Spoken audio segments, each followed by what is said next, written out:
Although the world is full of suffering, it is also full of the overcoming of it, by Helen Keller. You're listening to Parenting in the Rain, Insights from the Experts podcast, episode 31. Welcome to Parenting in the Rain, Insights from the Experts podcast, providing parents all around the world with valuable knowledge to help with the biggies of family life. Here's your host, a registered play therapist, education specialist, parent coach, and my mom, Jackie Flynn. Hi there. Thanks for tuning in to another episode of Parenting in the Rain podcast. I'm recording this on a Friday. I just love Fridays. Looks a little bit overcast, like it's going to rain today, so that might make it a little cooler outside. My husband and I have a date night planned tonight, which I'm super excited about. We're going to go to a comedy club in Orlando and have a nice dinner, so that's always fun. We went out to do something with the car, to get the car serviced, and we stopped by the beach the other day, and it was just like a little impromptu. We didn't know that we were going to take a walk on the beach, and it was so amazing. It was beautiful. He saw a manta ray jump out of the water, a really big one. So I didn't see it, but it's kind of cool just even hearing about it. All right, so today on the podcast, we're going to talk about emotional abuse. You may have heard this described as verbal abuse or just abuse in general. So it's definitely something that's common, but not always taken seriously. Like some people don't believe that it's a real thing. Through my work, I help clients heal from this and move past the wounds that it could leave. Now, certainly not every client that I see has experienced emotional abuse, but I have seen many that have. It really is a trauma. And when we think about trauma, there's the big traumas, and we think of those as like the really big things, like you witnessed a crime or you experienced a crime yourself, or the death of someone that you love, divorce. Those are thought of as like the big traumas. And they're referred to as big T, like a capital T. Now, the smaller traumas, referred to as the lowercase t, is maybe something smaller. Somebody made a comment to you that was hurtful, or something happened that when you look at it by itself, it doesn't seem like a really big deal, but it's like a little microaggression, something that really kind of stings. And when those add up and they kind of take that toll over time, it can really turn into the effect of what a big trauma can have. And as we know, traumas can definitely impact our life. When something is really impactful, it may even result in post-traumatic stress disorder. But not always. That really depends, too, on a person's situation. The event itself can be perceived and experienced in a very different way by two different people. So it's not just the event that could cause post-traumatic stress disorder, but really where that person is. Are they more prone to the effects of the trauma? Have they experienced other traumas? Where are they at in their functioning level? That kind of thing. Well, unfortunately, emotional abuse can take a huge toll on somebody's self-confidence and self-esteem levels.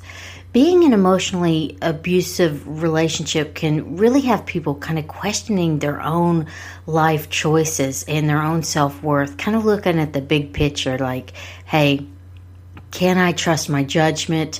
Is this what I thought it would be? Can I trust my choices? It can really have a huge impact.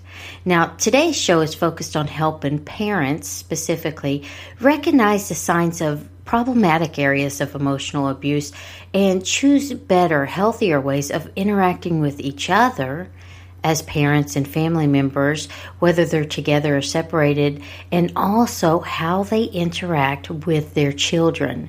So it's not necessarily just parent-child, it's parent-parent and parent, how their parent interacts with the world of other family members. And really the underlying big message here and overlying big message is respect. When we have respect, love, and kindness, that's what is the antidote to all of this. I have that word antidote on my mind.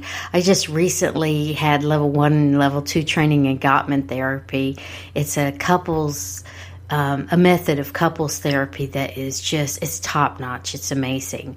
And it really delves into the specifics of what a healthy relationship is made of and what can be predictors of an unhealthy relationship. They can also predict, whether a relationship is going to be unsuccessful or end in divorce just by the way that the couple interacts.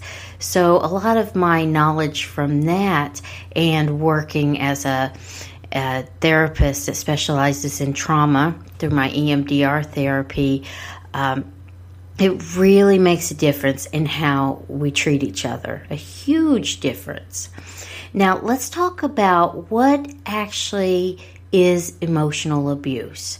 Emotional abuse is different from physical abuse, of course, because it's really just marked by that explosive outburst that physical abuse, it has the emotional abuse with it, but it's physical and it leaves marks.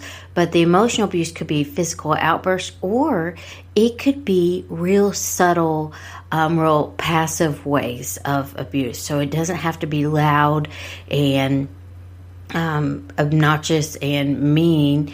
It could be real subtle, and it could look like neglect even. It can look like little hurtful remarks or social isolation or humiliation. So we'll get into a little bit more of the specifics in a minute with that. But it can really leave emotional scars that can go deep. In some cases, many people aren't even aware that it's happening, especially as it goes on over time. People kind of get feeling like, hey, this is normal. This is the way that life is. That's really sad. It's kind of like there's a bruise, but you can't see it, or a cut, you can't see it, but you sure can feel it. And it can be really painful. And often people feel so isolated and embarrassed and humiliated that they feel like they're alone and they can't reach out to anyone. Also, people around them can feel it too. So even if it's not spoken about explicitly, the person that is the target of the abuse, or the people that's target of the abuse, there's like an energy, a culture around that really kind of is like a black cloud. You can feel it in the way that people interact, and it's really not healthy at all. So we're going to talk about how to recognize it and how to heal from it in this episode, because it can really rock people's world. For parents, it can, of course, lead to divorce and separation, physical violence, and so much more. And it can get to that alarming point really quickly. For kids, though, it seems like they have the most difficult situation at all, because they're kind of stuck. They can't just leave or say, I'm getting divorced, I'm going away. They're like physically and emotionally stuck. In fact, children's brains are wired to really look to their parents and their caregivers as a source of care and support and love. So when that caregiver is also a source of pain and induces that fear, then it really kind of interrupts that brain development in a really unhealthy way that people need to heal from. And if they don't, it really creates a pattern from generation to generation, and it becomes the normal, and then they feel like, hey, I was raised like that as a kid, that's how I'm going to raise my kids. And then you see that pattern of those broken relationships and feeling like, oh, the world's just a really bad place and people aren't fair. So really that education piece and people healing from it is how to break free from, or really get out of that rut. So most often, though, families in these situations, they just kind of notice that their quality of life is really poor at best. In an intense situation, it's just like every day seems like, this is just, what is the fun in this? I feel like I'm always just being cut down, criticized, can't do anything right. that type of thing. So it may feel like life is just hard and that's the way it is. But life can be fun. Life can be rewarding. Life can be exciting. It doesn't have to be full of cut downs and humiliation, control, and things like that. So that emotional abuse, it involves that verbal attack, like a pattern. So it's not like a one-time somebody kind of lost their top and they said something, but it's more of a like regular pattern. And it could be verbal, the threatening, humiliation. It could be like within friends or family, both, or maybe even on a larger level.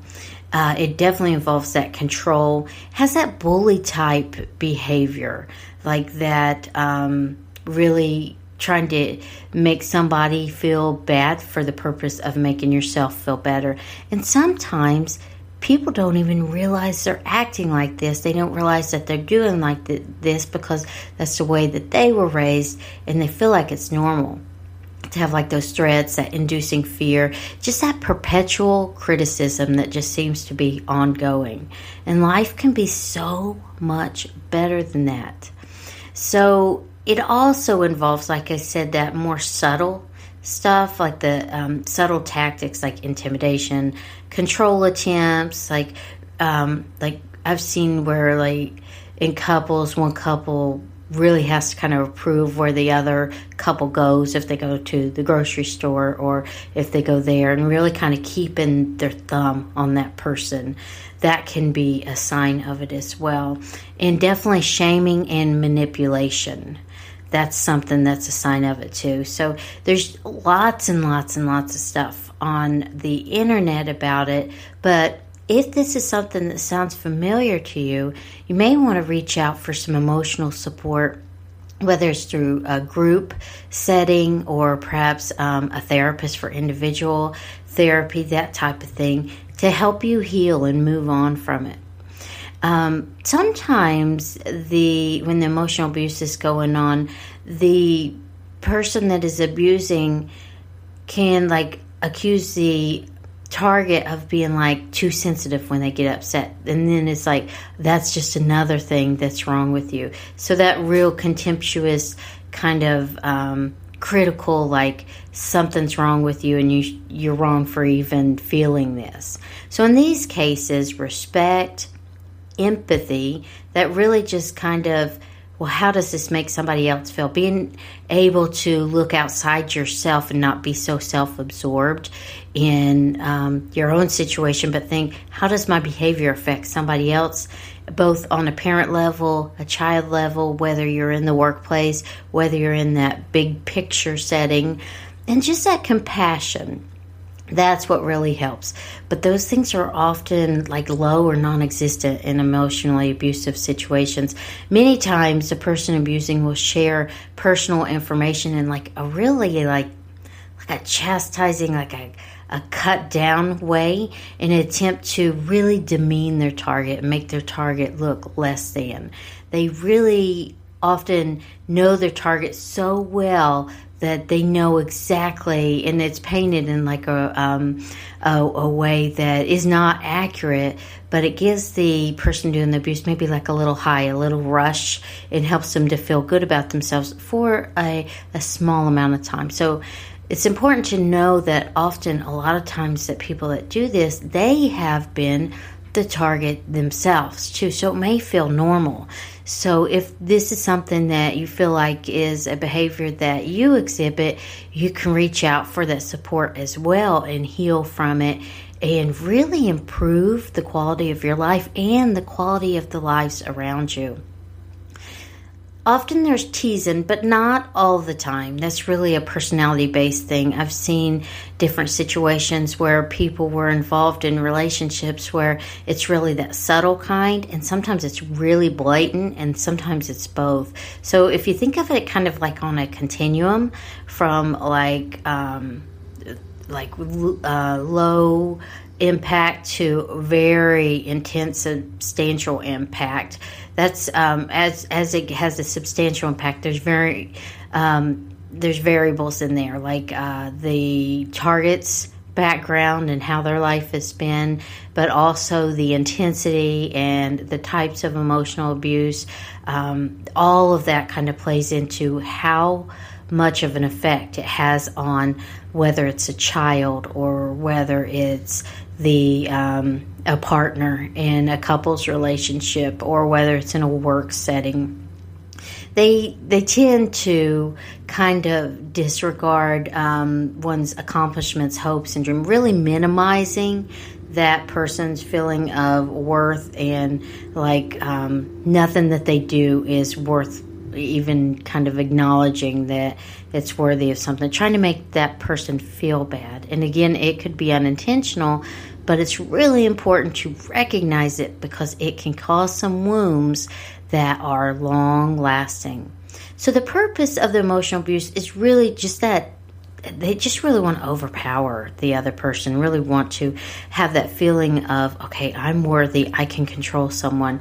So, and they may not realize that they're doing it, like I said before, and often that painful experience from their own childhood experiences and their insecurities, that's really kind of what's at the root. If you think of it like as a big tree, and the abuse is, and their behavior is like the leaves on the tree and the branches. You can cut down the branches, but you really want to get to the roots. That's why it's important for everybody to get that emotional support.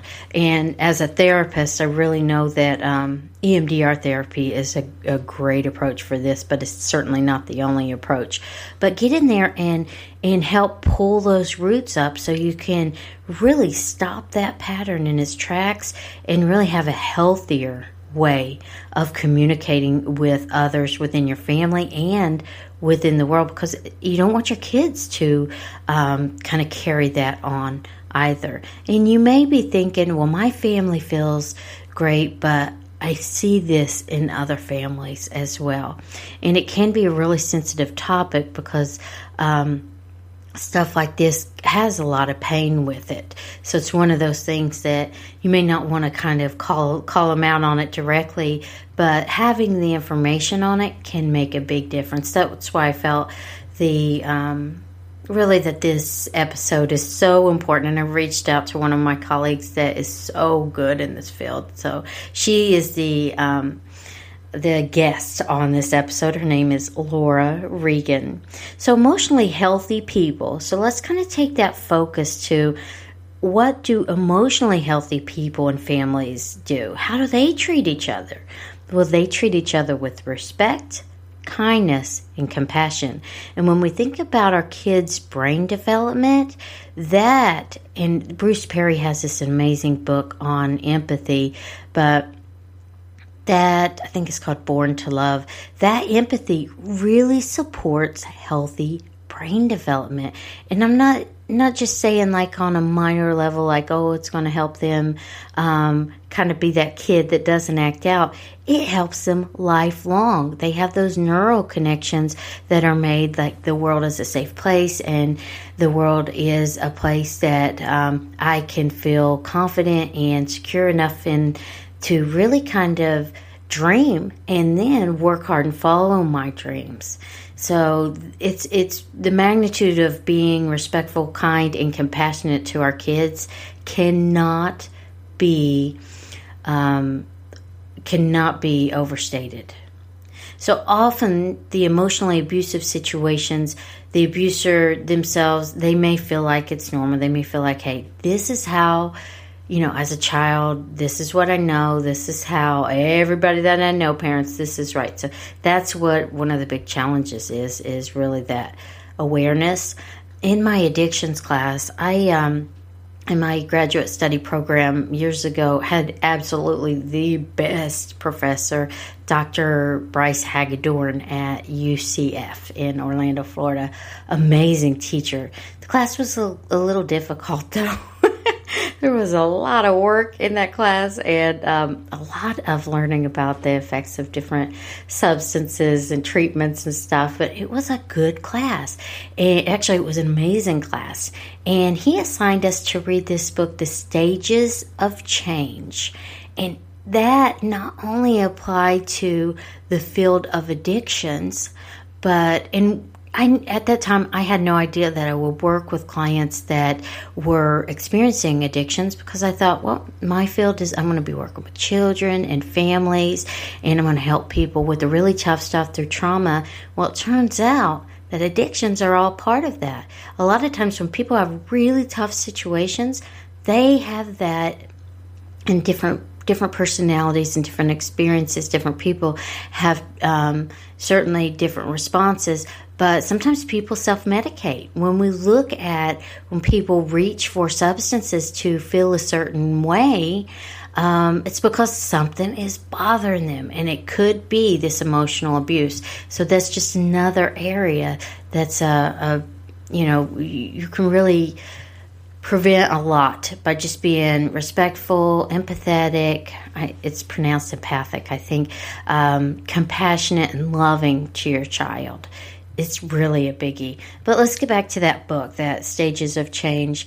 Really, the first stage is just really not even that pre-contemplation, not even really acknowledging that you have a problem or looking into it. In that contemplation, well, this is the second stage, I may have a problem, but I don't know what I'm going to do about it yet.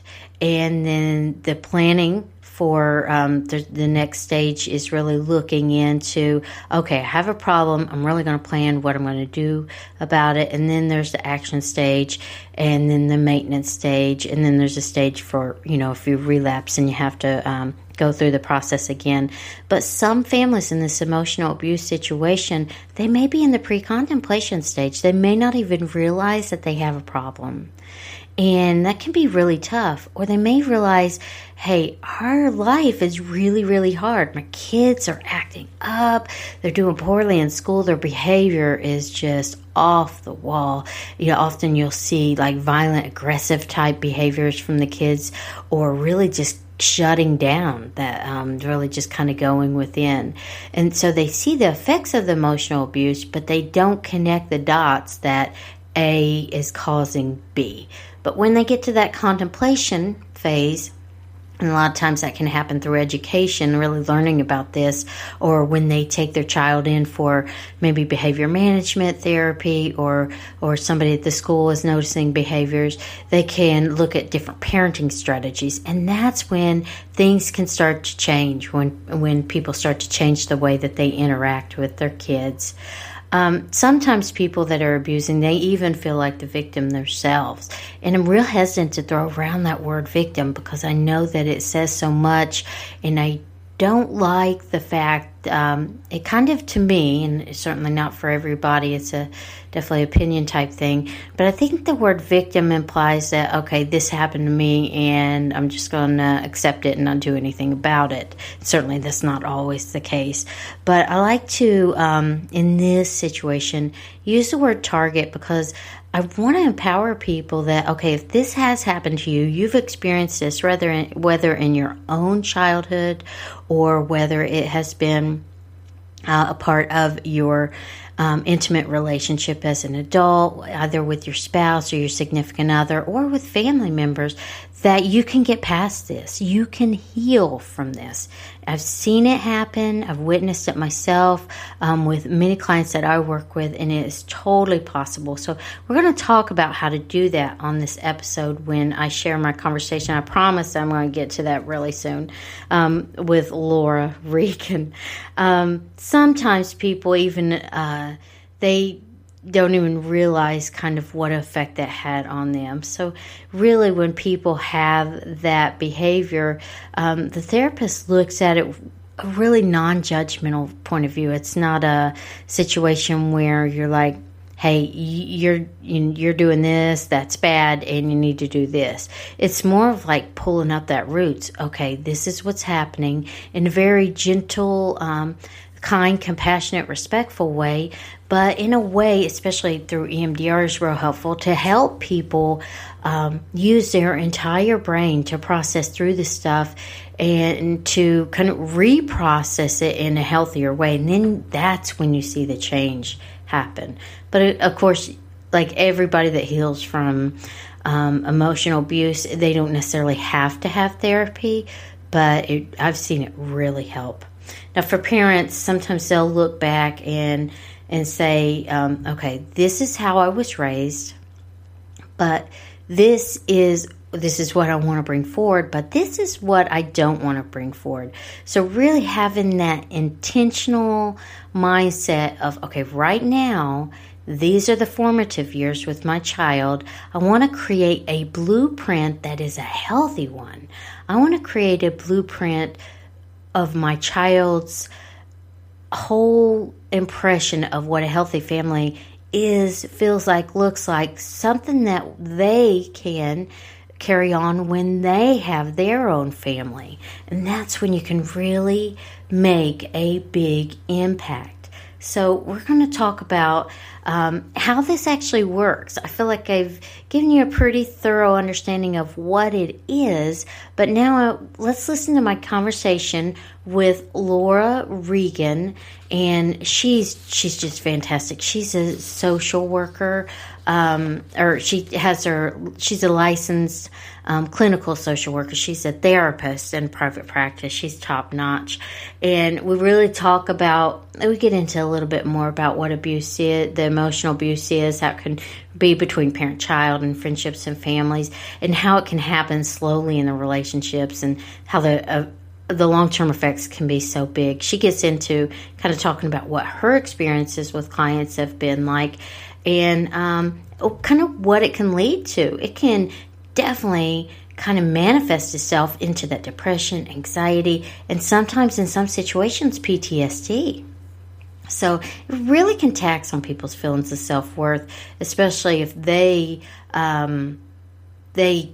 carry it on as, okay, this is something that's defective with me. And a lot of times kids will take that on because they have this instinct to believe what their parents say. So if their parents put them down and really tell them how bad they are, you're a bad boy, you're a bad girl, that type of thing, or you can't do anything right, or you're stupid, that type of thing, they tend to believe them. They tend to take that as truth, and they tend to carry it forward with them. And when you go forward with those feelings about yourself, then you're not likely to really take a lot of risk in life and be able to do your best in school, or sign up for those programs that take courage, or go to college, or try out for that team. You just don't do it because you feel like, well, if my parent says that I'm bad, then I must be bad. And sometimes parents really do that because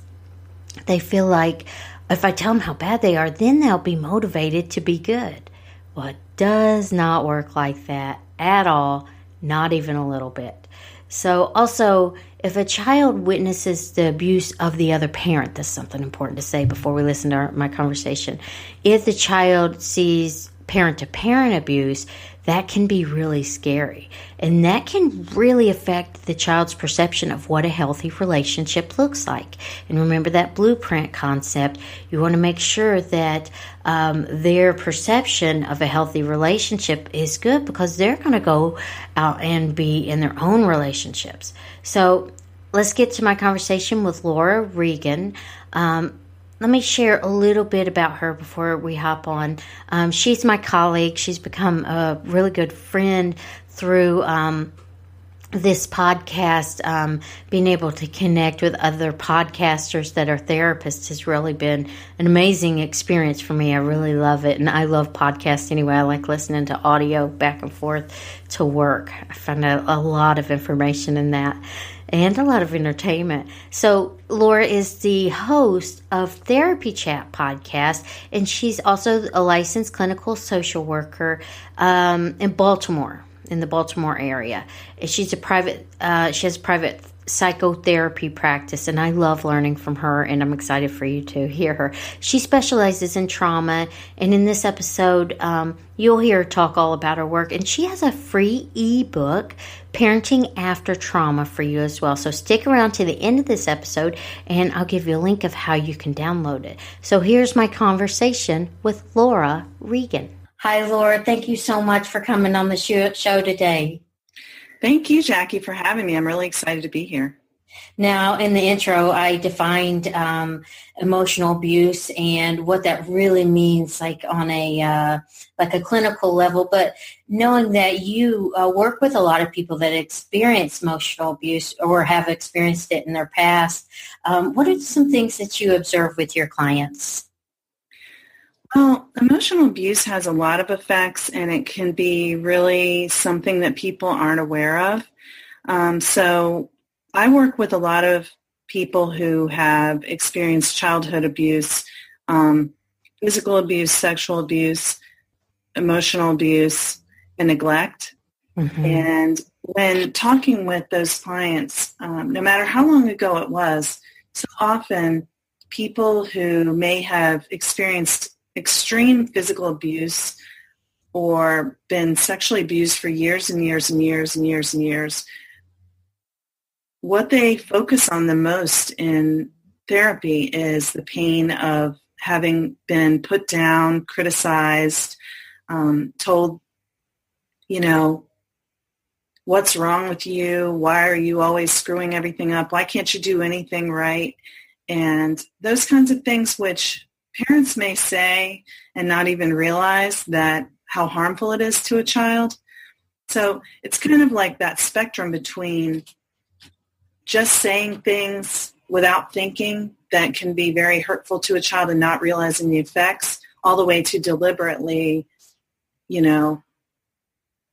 being cruel to them, bullying them, as a parent, you're worthless, you're ugly, you're stupid, you're fat, no one likes you, things like that. I mean, all of that. And also like playing mind games with kids. Yeah, man, even just hearing you say that, it kind of just gives you that painful feeling, just knowing that somebody goes through that, especially as a child. And what comes to my mind is self-esteem. It seems like that would really take its toll on somebody's feelings of self-worth and their self-esteem. Absolutely. And that's what I really see with my clients, regardless of the type of abuse, but worthlessness, sense of worthlessness, and sense of there's just something wrong with me. Mm-hmm. A lot of clients who I work with who've experienced emotional abuse are extremely self-critical, and their inner critic is, constantly berating them like, no, Laura, what are you thinking? That was so stupid. You're such an idiot, Mm-hmm. And really when you get down to it, you realize that the client will say that is their parents' voice. Those are actually things that they were told when they were a child. And what happens is we internalize those messages, and then we do that to ourselves. So, the abuse from the parent may have stopped years ago, but we're continuing to perpetuate it and perpetrate it on ourselves. And it's so much of a cycle. If they've experienced it, it may seem normal, and it may be kind of unintentional. I've heard parents say that they feel like it's motivating to the child, that they feel like, hey, they'll strive to do better if they know how bad they are. So I think it's really a lot of misconception out there. So that's one of the reasons why I wanted to get this podcast out there, is really to educate people on the importance of really respecting and knowing that these kind of behaviors, when you either it's spouse to spouse or parent child or with anybody, not only are they unhealthy, they can really do some damage. Oh, some serious damage. I mean, it's a trauma to be put down and insulted by the people that you trust to care for you when you're a child. It's very confusing, and I have heard many a client say, I really am unlovable. I mean, if my own parents didn't love me, then obviously no one else would. I'm not lovable. And what could feel worse than to believe that you are just not lovable? I mean, that's a basic human need. Yeah, and I know you've read the book, The Body Keeps the Score, and I'm super excited about it. I've read it recently. I'm on my second round, and I know he talks about, you used the word confusion, and that's exactly what it is, because a child really has that instinctive need to look to their caregiver, their parent, as someone that's a source of safety, a source of love, a source of, they're going to help me survive. But when that parent is also a source of fear, it can really mess up the way that the brain thinks. And they still need to continue to rely on that parent. So their default is that, well, something must be wrong with me. And when you go through life of I'm defective, I'm unlovable, something's wrong with me, your entire life is different. And that's really what we're talking about when it's the impact of abuse can be huge. And it's sad. And I think a lot of times people, they parent in this way thinking, well, this is how I grew up and this is the way that it happens. And look at me, I'm fine. But when you really get in there, they're not fine. They hurt and they struggle. Makes me think of that quote, hurt people hurt people. Yes, I agree with you so much, Jackie. And really what it is when we're saying, well, this is how I was parented and look at me, I'm fine. Mm-hmm. What's missing is the empathy for the child. If the parent says, don't be so stupid, and they look at the child, you're going to see that the child, they look down, they hang their head. Yeah. The body language speaks volumes. Yeah, and, a tear in their eye that maybe they're trying to hold back if they've heard this before and they're just wishing they could be better. Shame, it brings so much shame. And shame is such a deep, painful, traumatic experience that, we usually just try to block it and don't allow ourselves to feel it. But then it can affect every aspect of our lives and our relationships. And, what you said about the long-lasting effects, one thing that can happen when people have been criticized and emotionally abused in their childhood is that when they get married, they marry someone who speaks to them the same way, and they don't realize how harmful it is and disempowering. Yeah, because that's what's familiar to them. Mm-hmm. And then when, let's say, I'll take an example of, let's say a woman was emotionally abused in childhood, and then what the partner she chooses is someone who speaks to her the same way. They get married, they have children, and the partner, the emotionally abusive partner, begins speaking to the children that way. Mm-hmm. For the woman, when she hears that happening to the child, it's going to be disempowering, and she's going to feel triggered, and, she's going to possibly shut down, or it could cause a lot of conflict in the relationship between the parents, which the child witnesses. And, that also, high conflict between the parents is also traumatic for kids. And, basically the dynamic of these relationships is that nobody's noticing how the child is feeling. Mm-hmm. Kind of pushed to the side.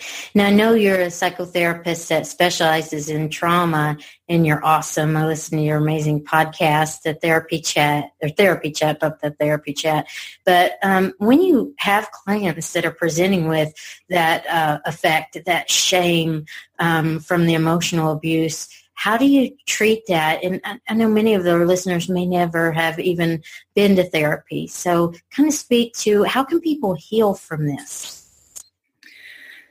Well, first of all, I think it's helpful to have a therapist who understands that emotional abuse is a real thing and how to help the client see that that's something that they may have experienced, because, it can be really hard to accept that the reason you feel so worthless is because you were not treated well when you were a child. I mean, we want to believe that we had a great childhood and our parents were good to us, and maybe most of the time they were, but there could have been a lot of things that happened that really profoundly affected us, and those have to be addressed too. So what I do is I use, in my whole practice, everything is trauma informed. So I use expressive arts therapies. I'm not an art therapist, but I've been trained in ways of using expressive arts to help process trauma. And also I've completed level 1 of sensory motor psychotherapy, which is a body-based therapy. So I use some of those techniques. I'm not like a master with it because there's 2 more levels of training that I hope to get later. But that's really helpful in using the body to regulate emotion and to process trauma. And so a lot of times, especially early childhood experiences that were traumatic are kind of pre-verbal, where we don't have the words for it, as Bessel van der Kolk talks about in The Body Keeps the Score. Yeah, And, I love that book. I know. It's a great book. Sensory motor psychotherapy is a way to get to that nonverbal trauma and process it and use the body's resources to regulate itself. And but I also use the Daring Way method, which is based on the research of Brene Brown. It's a shame resiliency method, and one of the big things that Brene Brown talks about is the antidote to shame is empathy and compassion. And that's the piece that's missing, interestingly enough, when emotional abuse occurs, is that empathy for really anyone involved. Exactly. And even, that person who's using abusive words in their relationships, they're probably doing it because of their own shame and their own trauma and the way that they were parented. So, it can help that person as well as the spouse or children who are experiencing the other end of the emotional abuse. But so with the Daring Way, I use self-compassion practices, which are, I like to use the work of Kristen Neff. She has guided meditations on her website that are free, that are for self-compassion, and I found them to be really helpful. I use them a lot personally and with clients. And that's a great resource. I'll put that in the show notes. Yeah, her website is selfcompassion.org. Now, the sensory motor piece, I haven't been trained in that, but I know through like EMDR therapy, when a feeling comes up, you have the client really check in, where are you noticing that in your body? And that can be so profound in really kind of, and Bessel van der Kolk, he talks about befriending the emotion, and it seems kind of odd to befriend something that's so painful, but when you do that, then you can work through it and not remain stuck. So can you explain a little bit more about what sensory motor, is it that, or is it something a little bit more in depth, a little more than that, or different? Well, that's a part of it. It's basically sensory motor psychotherapy has a basis in mindfulness. And so you start off with getting into a mindful state and then noticing it's not only what is the emotion that you feel in your body, but it can be what are the sensations that you notice. Does it have a shape? Does it have a color? And I know a lot of people use that in EMDR too. It can be, is there a movement impulse that wants to happen? So depending on what kind of trauma, for example, if you're sitting with a client who is talking about something and their fight or flight sense gets activated while they're talking, they're triggered, you may notice their feet start moving, like their feet might start literally moving, pressing up and down, so you can draw attention to that and say, I notice your foot is moving. Is there a sensation that you notice? And so it's like mindfully bringing attention to that place. And then as you do that, it's really interesting. It's kind of like the foot will start moving more by itself and the person's going, wow, I'm not doing that. And, and it's sort of like just a way of, kind of hard to explain, but the impulse that wants to happen gets to happen. And then, the person feels like it's sort of like that wave of emotion can pass through. Yeah, pass through. And I know he talks about that in that book as well. Like if during the time when you're experiencing the abuse, and we're talking about emotional abuse today, but certainly could be any, your body really kind of, it reacts when you're feeling that, and that feet movement could be trying to run away or escape. Mm-hmm. Maybe just a minor little adjustment, but you're really kind of responding. And you can respond in a way by bringing attention to it that can help them escape that and not stay stuck. And I think when you bring stuff to the conscious that's been buried in the unconscious, you can get freedom from that in itself. Yeah, it's really interesting because the sensory motor training is experiential. So that means as therapists, when we are learning it, we are doing it too. We're practicing it. And both as, the client or the therapist. And I definitely felt how I could be feeling one way 1 second, and the next second with a small shift, I feel completely different. And it's really about getting grounded in your body too. It really focuses on that very well. It's I love it. It's a great modality. I'm so glad I started learning it. And I know you're into yoga too, and that's like on the same page as that. Speak to a little bit. I know that's something that's really coming up in the research is trauma is being treated with yoga. When I heard that, I was like, oh my gosh, for real? There's like actual research and actual data to support that as people really get in tune with what's coming up in their body and how their body's responding, and as they get into these specific like physical positions, they're able to really kind of connect with that and heal through it. And it's like another type of therapy, which is mind-boggling. Yes. I mean, one of the really most core things about healing trauma is regulating the body and activating the parasympathetic response, which is, as your anxiety rises, the parasympathetic nervous system calms it if you are using these techniques. And so with yoga, the breathing and the focus on the core is just really integral to regulating the body. And you really can't do trauma processing and healing from trauma, resolving trauma, without your being able to be regulated. If you're not grounded, you're triggered, and you're so activated. You're walking around in kind of a crisis state, basically sometimes in survival mode. And that's so hard. I know so many people experience that. That's like flooding, right? Mm-hmm. And so people will often say, well, I don't even know what it feels like to be grounded. Like, what is that? Yeah. And I know when you say that in that book, and I keep going back to the book, you would think I had written the book because I love it so much. It's a great book. But he talks about that a lot of times when people begin therapy, they're numb. They don't feel parts of their body because sometimes what is the problem is also the solution. So they may numb out parts of their body, especially like if it's like sexual abuse or something like that.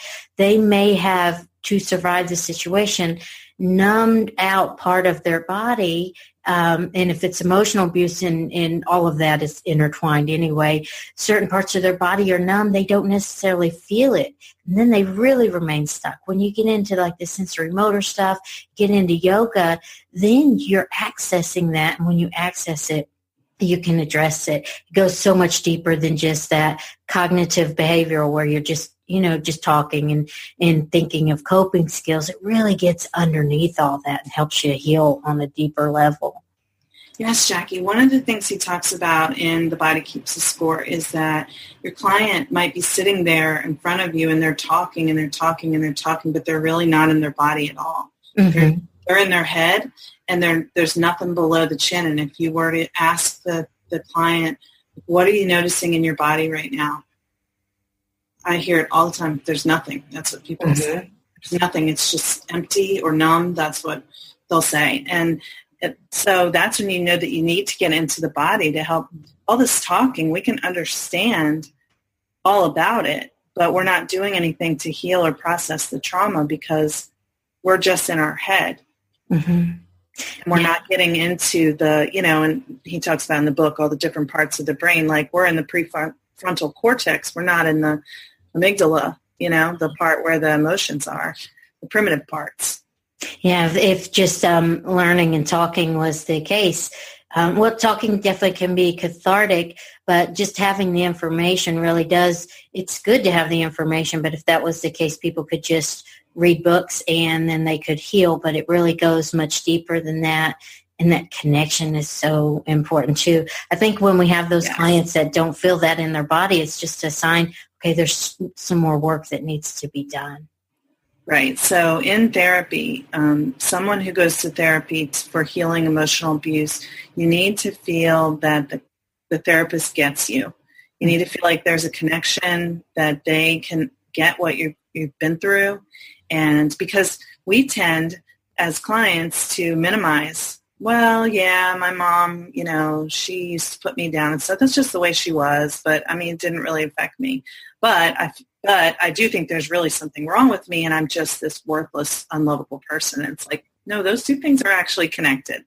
Yeah. And that's another case, I think, where the problem is the solution. Just to really minimize it feels a little softer, because then you could still feel free to love your parent. So, and you can still feel free to love your parent if things weren't done just right too, but bringing those things to the light are so important. Let's just go into a little bit more about shame. I heard this metaphor of shame being kind of like when a bomb explodes and there's little fragments everywhere. It's really like the toughest emotion that there is, that it kind of really manifests itself in so many different areas of your life. It may kind of leave you feeling incompetent in one area and dirty in another area and inadequate, and all these different things that are like don't even look like they connect to the incident. So when you talk about shame and your treatment, how does that come up for you in treatment when somebody has these expressions of shame or feeling shameful? Well, I think one of the ways that I see people bringing up shame, they usually don't know to call it that, but they'll describe either a body sensation of just feeling flooded, hot all over, and and they're kind of describing just sort of shutting down. But it's also the secrets, things that they just can't say, or they feel like if they told you that, it's like, yeah, my therapist is really cool. I think my therapist likes me and everything, but if she knew this, then she wouldn't want to work with me anymore. So especially for years they've been told they're bad because of whatever this is. Yeah. And, if you think about child development, shame is kind of something that starts to happen early, 3, 4. So when our shame is triggered, it's like we go back to that part of ourself that's 3 or 4. And then we're really kind of operating from that place, I'm bad. And one of the things that parents can unintentionally do, they can, and I know people just didn't know any better, but when you tell a child you're bad, don't bad do that. Boy, You're bad girl. That's right. Or even when you're saying good boy, good girl, you're the unspoken part is you did what I like, so you're good. But if you didn't do what I like, then you're bad. That's the way children think. Right. Yeah. Like you are based on what I judge you to be. Yes, you have displeased me, and therefore you are not good. And that's what leads to a lot of people pleasing, perfectionism behavior. Just super overachieving. And those are some of the ways that clients look when they really have a lot of shame. I hate to say that because, perfectionism is still what, she's perfect, but the person's trying to appear perfect because they secretly inside do not feel good about themselves at all. And then the quality of life is pretty poor at that point. It's like they're not enjoying life as much. Now, I know that this is really something that you work with on a daily basis, and you're familiar with all the resources. You talked a lot about like Brene Brown and, of course, The Body That Keeps the Score and Dr. Siegel. But what are some other resources that you have that parents can access to get more information on this? Well, like I said, the selfcompassion.org website is great for free guided meditations. I have an ebook that's free through my website that is called Parenting After Trauma, and it kind of gives people a little bit of understanding about how, first of all, you might have trauma and not realize it, and how it can affect yourself as a parent and as a partner, and what you can do about it. So it's just a little short ebook. Right, and it's free. I'll put a link to that in the show notes so that parents can download that. And thank you so much for coming on the show. You're just brilliant. I look up to you so much. And can you speak to a little bit about what your podcast is about? Sure. My podcast is called Therapy Chat. And basically it's me talking with therapists and other experts about the practice of psychotherapy, so different ways that we can practice. I like to talk about holistic and alternative ways, so mindfulness, art therapy, and things that therapists do that are a little different from what people normally think of when they think of going to a therapist. And we also cover self-compassion, worthiness, perfectionism, all that good stuff, trauma, parenting, attachment. My favorite topics. I know you're good at it too, and it's so interesting to listen to. You have so much information. Well, thank you so much, and I really appreciate it. You take care. You too, Jackie. Thanks. Bye-bye. Bye. I hope you enjoyed that conversation as much as I did. To get that free ebook, The Parenting After Trauma, you can find that on my website at JackieFlynnConsulting.com/parenting after trauma. Or if that doesn't work, there will be an updated link. Laura has another link that she plans on sending me that isn't available at the time of this recording. So if JackieFlynnConsulting.com/parenting after trauma isn't available, go ahead and go to the show notes at parentingintherain.com, and you will see the link there to get it. Well, thank you so much for listening. And if you haven't done so yet, go ahead and join our Facebook group, Parenting in the Rain Community. There's a really good group of people in there. I also have a page too, and of course I update both of those with new episodes and helpful information. And in the group, a lot of times parents may reach out to each other too as well. So thank you so much for listening, and be sure to subscribe, rate, and review if you're an iTunes listener. And until next time, take care.